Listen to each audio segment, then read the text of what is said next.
সুপ্রিয় দর্শক, আসসালামু আলাইকুম। চলে এলাম নতুন আরেকটি রেসিপি নিয়ে। পুরো ভিডিও দেখার অনুরোধ রইল। আর রেসিপি ভালো লাগলে লাইক, কমেন্ট ও শেয়ার করে দেবেন। আজকে স্যান্ডউইচের রেসিপি নিয়ে চলে এলাম, তবে একটু ভিন্নভাবে, ভিন্ন রূপে।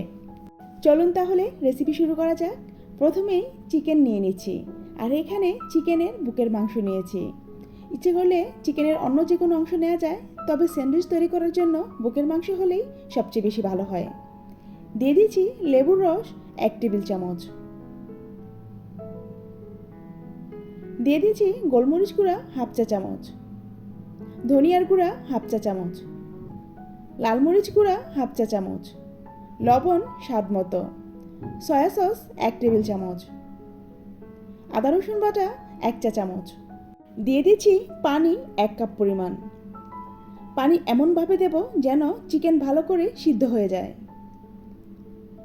সব কিছু একসাথে ভালো করে মিশিয়ে নিচ্ছি।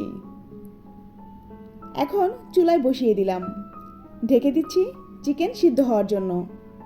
অন্যদিকে কিছু পাউরুটি নিয়ে নিয়েছি। বাজারে যে নর্মাল পাউরুটি কিনতে পাওয়া যায়, সেই পাউরুটিগুলি নিয়েছি। এখন চাকু দিয়ে পাউরুটির সাইডগুলো আমি কেটে নেব। সবগুলো পাউরুটির সাইড কেটে নিয়েছি। আর কেটে নেওয়ার পর পাউরুটির যে বাড়তি অংশগুলো ছিল, সেগুলো ফেলে না দিয়ে ব্রেড ক্রাম তৈরি করে নিয়েছি। এর মধ্যে চিকেন সিদ্ধ হয়ে গেছে। এখন চুলা থেকে নামিয়ে নেব।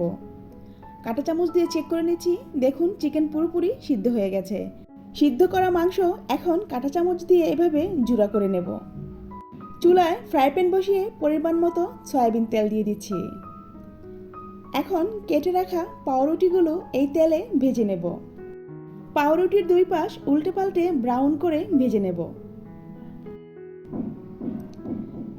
ভাজা হয়ে গেছে, এখন তুলে নিচ্ছি। সবগুলো পাউরুটির পিস আমি একইভাবে ভেজে নেব। ভাজা হয়ে গেছে, দেখুন এখনই দেখতে কতটা সুন্দর হয়েছে, একেবারে মুচমুচে।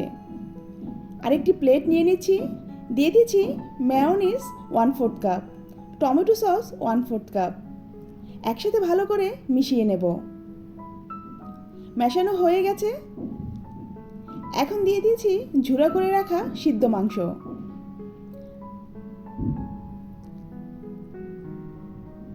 দিয়ে দিচ্ছি শসা কুচি, টমেটো কুচি,